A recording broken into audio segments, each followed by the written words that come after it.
So we're talking about percent change.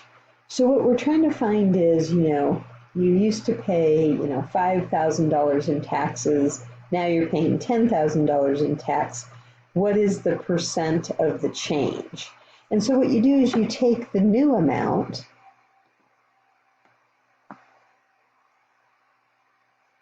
and subtract the original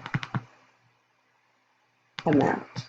That's just to find the change. That finds you the change.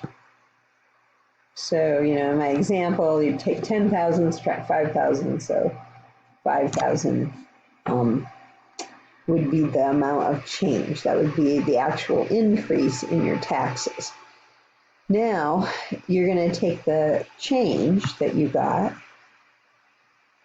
and divide it by the original amount. So if you used to pay $5,000 in taxes,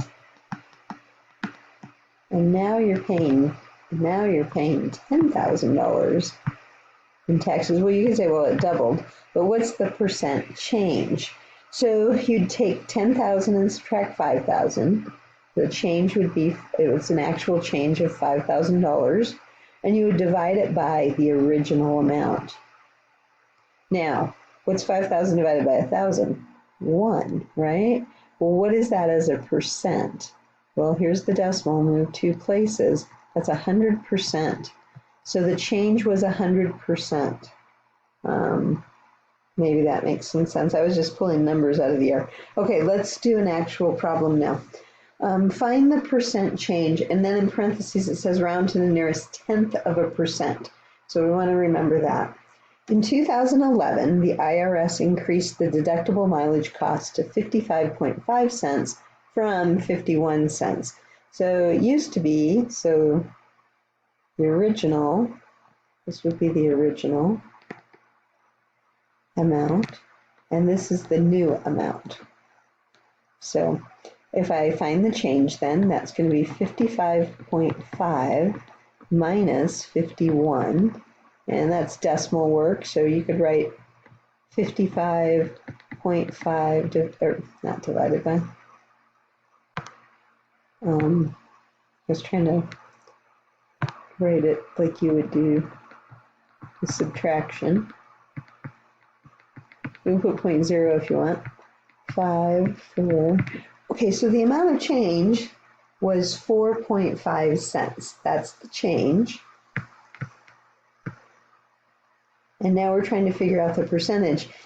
It always is based on the original. So it's going to be 4.5 divided by 51, because that's the original amount. So it's the change divided by the original.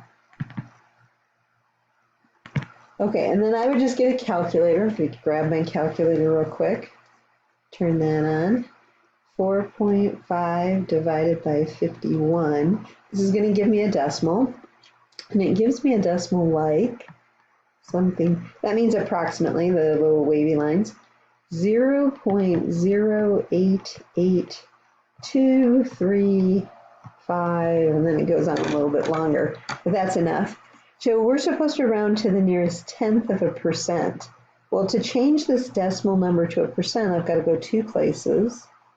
So I've got 8.82 now, approximately 8.82%. But that's not going to be my answer because it says round to the nearest tenth of a percent. I have it as a percent. The tenths is right here. So I'm going to use my rounding rules, and I'm going to say 8. It won't round up. 8.8 because 2 is not 5 or more. So 8.8%. And then that would be my answer.